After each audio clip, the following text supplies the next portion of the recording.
The Mandalorian, Mr. Megorium's Wonder Emporium, Doc Brown and his DeLorean. Neosporian for that burn. Nice, John. Damn. We're gonna watch from new Rockstars today, The Mandalorian 2x02 Breakdown, Star Wars Easter eggs and spiders explained. And if you guys haven't seen our reaction to The Mandalorian Season 2, Episode 2, it's now up on YouTube. And where's my baby Yoda? I don't know. You're neglecting the child right now. He could have fallen into the completely wrong hands, and now I have to stall while you do this. Hey, Reject Nation. Oh, you're back. All right. I found him. Let's do this. Where was he hiding? Welcome back to New Rockstars. I'm Eric Voss, and this is a breakdown of The Mandalorian Season 2, Episode 2, The Passenger. A big nope of an episode, both in terms of its giant spiders and when we all kept shouting at Baby Yoda's binge eating. There are actually a lot of overlooked details this episode, including a new threat to Mando and Baby Yoda that I think we're all missing, and the real reason I think Baby Yoda might be eating those eggs. Let's find all the Easter eggs this episode. To have his a baby or Yoda. Our custom "This is the Way" shirt, which you can buy from our merch store, newrockstarsmerch.com. Oh, wow. Disney's suing you guys. That was the first thing I was wondering. It's like, how did you get away with that? Hoodies and a "Hi, I'm Eric Voss" shirt. Why not? newrockstarsmerch.com. Okay, spoiler warning, here we go. We open back on Tatooine, and you might have noticed a wider aspect ratio this season. It's a more cinematic angle, showing off the Western-inspired landscape imagery, and I appreciate how the classic lens flare trope is compounded to account for both of Tatooine's sons. The bandits who snare Mando are led by a Nikto. The Nikto cartel overtook Tatooine's crime operation after Jabba's syndicate fell. The one who holds Baby Yoda at knife point is the same race as the jerk who snapped at Rey on Jakku in The Force Awakens. That's what it was. Yeah, it looks just like familiar. Igniting his jetpack just briefly to control these landings. People will be less angry if you miss sequels. But when they're applied to stunt work like this, they make each blow and fall feel more authentic. And the fact that a Nikto led this trap makes me wonder whether this was an isolated incident or organized plan thought out. You guys notice their target? It's definitely organized. Get the child, they're waiting for him. Following Mando and the child, or we're told where to find them. And the editing includes an insert of the final guy looking at Boba Fett's helmet, but not taking it. That could mean Boba, who did spot them last episode, could have alerted this gang. Or it's possible that they were tipped off by Pelimoto, who... No, Eric Voss. No, Eric Voss. Honest with Mando. For all we know, she could have rigged that game of Sabacc with Dr. Mandible just to squeeze more money out of Mando. Ah, crap, you're making good points. Conspiracy we're going to need to keep our eye on. In the Mos Eisley Cantina, Mando accesses the K-99 bartender droid again, like the K-99 from Jabba's Palace. Yeah. Again, this one's voiced by Mark Hamill last season. Fortunately, the bounty guild no longer operates from Tatooine. Dr. Mandible is a Killick race native to Alderaan. Peyton Reed directed this episode. He directed the Marvel Ant-Man movie, so this could be a tip of the hat to his own work. But if you watch closely in episode 5 last season, both Dr. Mandible and this frog woman were visible in No way! for the show to reveal more of the narrative. They never left once. No way. Yeah, they've just been there. For sponsoring this video. These shoes are great, even if you're a rough and tough space bounty hunter. Get some shirts.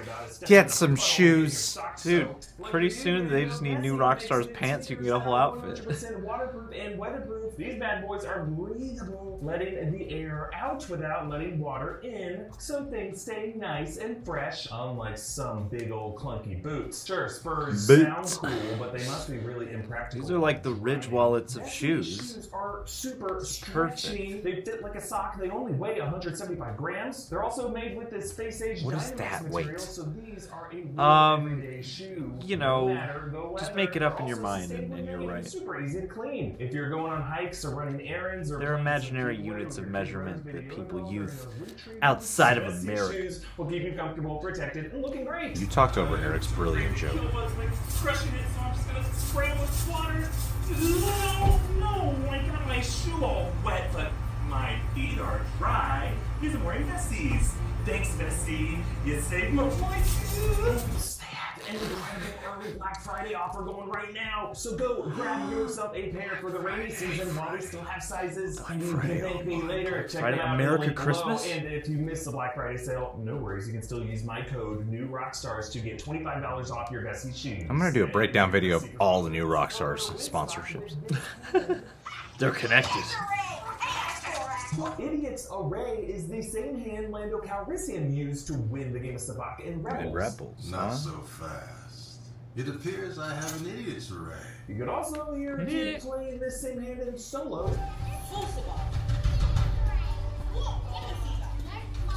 Must be the Royal Flush. No one knows what Kessler was saying because this movie sucked. Outside Belgrade, this is a trailer going to roast the great dragon meat in the fire of a pod racer engine. This is great. It's a kind of nod to Galaxy's Edge, where a restaurant roasts meat. That's exactly what I was thinking about, yeah. I like it medium rare.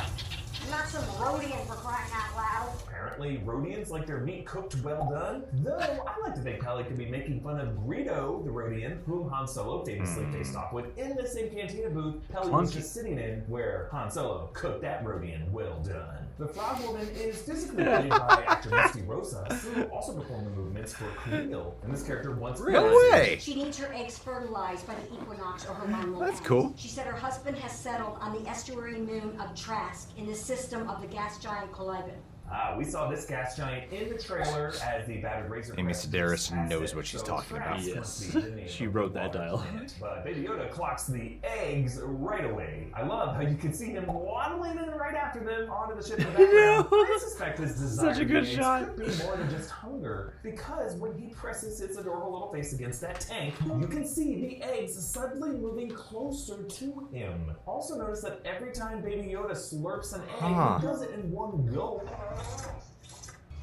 There's no chew in there. So is Baby Yoda eating these, ingesting and digesting? Or is he like devouring them for safekeeping? The way I devour Reese's cups for safekeeping. I'm just saying, if What these in- others in what? the tank did How does not his digestion work? or Yeah. his Frog Woman is, Baby Yoda could end up hawking one of these up, and that line could live on. As a lover of the music on the show, I gotta shout out Bjornson's new Baby Yoda theme. Is that the Baby Yoda theme? That's officially what it's canonically called. Williamsy. It's just hard not to see this chow down as something pure and altruistic. See, that's where we were getting confused. Screen reads incoming comm and proximity alert with 2 New Republic X-Wings piloted by Captain Carson Teva, played by Paul Sun-Hyun Lee, and the returning Trapper Wolf, Dave Filoni cameoing, returning from Episode 6 last season. That's why he recognizes the Razor Crest from the incident at Boston 5. Mando tries to wave them off. May the force be with you, and also with you. Now, of course, Mando doesn't really know what the Force is. He doesn't really know the Jedi religion, but presumably this is just a New Republic salutation now that he has memorized to get out of situations just like this one. That's But a as they much chase more him down, efficient way to say that than what I said. That's what I was trying to get at. The production design adds some really cool details to emphasize how frigid this ice planet is. Notice the frost-covered edges of Mando's helmet and armor that increase and increase as the episode goes on, and the way his gauntlet sticks frozen to his dashboard. Frog Woman Gotta get a hotwires Funko the Pop of Zero Frozen Mando. from the Boston 5 episode, bringing back the voice of comedic actor Richard Ayoade. My husband has risked his life to carve out an existence for us. And as Mando helps the Frog Woman scoop her eggs out of the hot spring, Baby Yoda wanders over to some different eggs. This scene imagery very much inspired by the moment Kane and Alien came across the face hugger eggs, as well as the big ol' egg patch laid by the Xenomorph Queen that Ripley finds in Aliens. Now these spiders, at first glance, do evoke the Krykna of Rebels, but they're actually an original trilogy callback. The Navi white spiders that the Krykna were based on, the older spider being an original design by Ralph McQuarrie for Dagobah in Empire Strikes Back, later That was rendering done scrapped. in 1993. And then when they get back to the Okay. cockpit, the nav Got display now reads Maldo Kreese and ignition offline. Guys, Maldo Kreese is the name of the ice planet where Mando found the Mithril in the very first scene of the series. He is gonna come This back. planet is Maldo Kreese. race, maybe a different, more rugged part of it, or it's just a new destination popping up on the screen and Mando could be returning to that planet in the future. We did see in the trailer that Horatio Sands is returning later this season, so we could find out why he was on that planet to begin with. Then the Mama Spider is blasted away by the 2 X-Wing pilots who commend Mando for his good deeds toward the New Republic. Security records also show that you put your own life in harm's way to try to protect that of Lieutenant Davin from the New Republic Correctional Corps. Davin was the officer played by Matt Lanter, who voiced Anakin in Clone Wars. And the last couple details, the markings on Wolf's X-Wing, some painted ties for presumably each one he shot down. I count 7 at least, which more than 5 would make him an ace. Also, the Orbesh over there translates to rescue, meaning these pilots might be part of the New Republic Search and Rescue Corps, kind of like their Coast Guard. Now, again, check out Rockstarsmerch.com to get more. I said space cops. Space caps. Space what? Bay Space Watch. Yeah, you have, Eric. Knocked it out of the park again. So many things I did not notice. Killing the game. That I will retain 10% of the necessary information. Already forgot the names of the spiders that you said. They're not the other spiders from the Clone Wars. I mean, there's a couple of things that I thought were presented here that honestly bring up some great points, especially at the beginning with Nikto. I mean, you do hear them say, "Where's the child?" and bringing up the fact that Nikto took over Tatooine's crime operation after Jabba's syndicate fell. You tie that in also with Boba Fett returning here, and I feel like what we're gonna start seeing down the road is more of kind of like that gangster crime syndicate vibe on Tatooine when we finally do get Boba Fett back in here, like for real screen presence time, getting more of like the backstory and how he really links into this particular season. I don't think that theory is far off because this is a few years after Return of the Jedi, a few years after Jabba the Hutt has died. And then if you have that being explored here, and like that makes sense why they were looking specifically for them. It was such a quick moment, and I think we're all kind of used to them hunting down the child that maybe we didn't read too far into it. But that was very much an organized operation they were doing at the beginning. They were clearly anticipating and tracking. And then you do see Boba Fett's helmet. So yeah, I think a lot of this could be tied in. I don't know why specifically the look at Boba Fett's helmet. I don't know if that's implying that Boba Fett gave the information or not. The thing about Pelimoto, though. Oh, I hope that's not true. No. I love her so much. She's such a great character, and I feel she's one of the few people in this galaxy Mando can trust. It would be heartbreaking, and there are a couple of little moments there. You can start to hone in and be like, I'm suspicious now, maybe your behavior, and especially the way she sets up the whole mission with the frog lady, and then she's like, I only just met her like 5 minutes ago. Before, you know. But they didn't bring up the frog lady here, did they? Did they talk about what her race was? No one seems to know what the frog lady's race is. Yeah, nobody seems to know that, although it was cool to know that she and, I forget the name of the ant creature now, but that they were both in the cantina the last time. Dr. Mandible? Yeah, Dr. Mandible. Oh, that was close. Dr. Mandible. There you go. Mandible with the Hannibal. Get a can of cannibals. Yep, okay. Having the actor coming back here. Oh, she is the Andy Serkis of this show. The unsung hero of all the somewhat shorter statured creatures. Yeah. But see, like that moment, if you watch our reaction, or if you haven't seen it yet, when Baby Yoda is going to the eggs, we were going back and forth because you were thinking he was going to eat the eggs, and I was like, what? I kind of feel like the Force is pulling him towards the eggs. Connection. Like there's this wonder happening, and then he ate it. Like, oh no, what are you doing, Baby Yoda? So that detail, though, that Eric pointed out of when he puts his hand there and the eggs do gravitate towards Baby Yoda, I think that is an indicator. I mean, I don't know how much the whole thing with the swallowing versus chewing really factors in. I don't know how Baby Yoda's digestion is like. I imagine the guy digests, though. He seems to eat a lot and pretty much anything.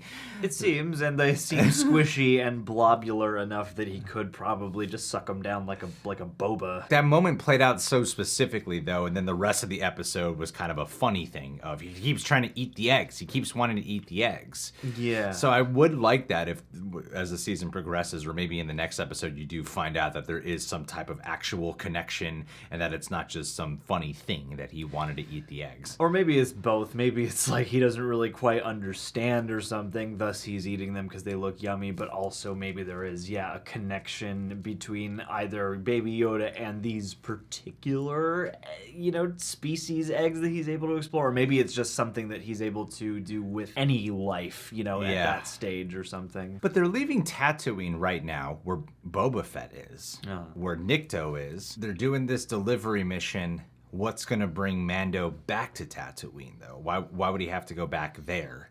Wonder if it'll be kind of a bookend season. You start off at Tatooine, and then you end at Tatooine, and I think that would be a cool way of then you get Boba Fett back then. This is called chapters instead of episodes, so I think it would be a kind of a cool bookend if you did it that way. Honestly, whenever Boba Fett comes back, I'll be fine, but he's on Tatooine, so having some kind of bookend quality or some kind of crisp way, because it's like he's appeared ostensibly. There's the one time at the end of the last episode that's obviously him, but a lot of people think that he also picked up Fennec Shand. So, like, to have that happen partway through season 1 and then have a gap and then have that appearance at the beginning of season 2, think another gap and then, come tie that back around at the end with the return to Tatooine. It could be very cool. And that seems like a point in the season, in the later half or the last couple episodes, where then you would have a lot of things coming full circle, coming back together, being revealed. Especially in the serial, in the overarching sense. If I remember the first season well enough, it seems like a lot of those bigger overarching answers will come then. The Maldo Kreese planet returning back to there. What a great catch. My God, what a great catch. Yeah.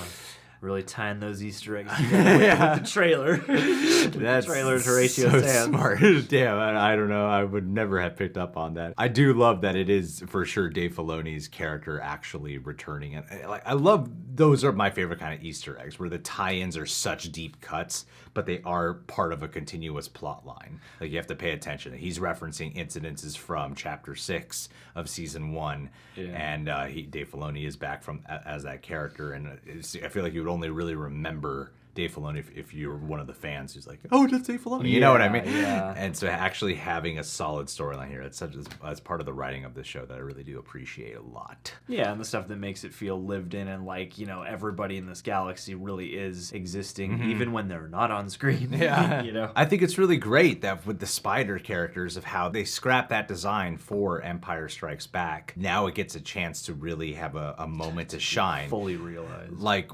when we saw it, it did kind of bring me back, especially to the parts of Hoth of Luke Skywalker, then to find out that originally was for Empire, I think is a really great tie-in. That is very impressive. There are a lot of these videos, man. And that's the kind of service that feels a little bit more qualitative than just like, oh, remember that? It's like, oh, here's something that they always wanted to do before, but they couldn't. Yeah. Now we're going to bring now it we can do and it. give it kind of its own little stage to be a centerpiece That's on. really cool, well, Baby Yoda is going to be pushing out some weird hybrid of Yoda creatures meets frogs. And with a little peppering of spiders on top. This was a reference to Alien, so it's going to be like the Alien 3 Alien when the dog and the xenomorph meshed.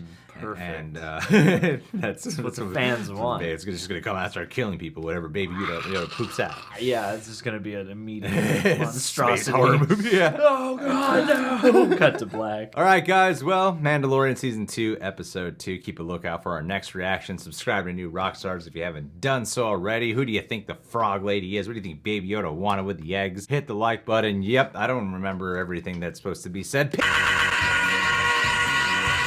Lance Dorr. John, why don't you take this one away? Lance Dorr, if there's anybody in our little reject galaxy that would be the Mandalorian for us, it's definitely you. I mean, you're out there, you're fighting into the galaxy's fires, so to speak, or in this galaxy, literal fire. You've got a child to look after who you do with all your love and with all of your might, because, you're a pretty sexy and formidable chap. So, yeah, man, I would be honored to just be cradled in your powerful arm as we zip around the galaxy in some kind of, bright red fire truck style spaceship. I hope you're doing well, and please make these dreams come true for me. Bring some of your Canadian joy down here. That was very good, John. Thanks. I'm not even going to look at you for approval this time. I'm just going to... That's how good it is. Keep looking at Lance. The Lance Dorian.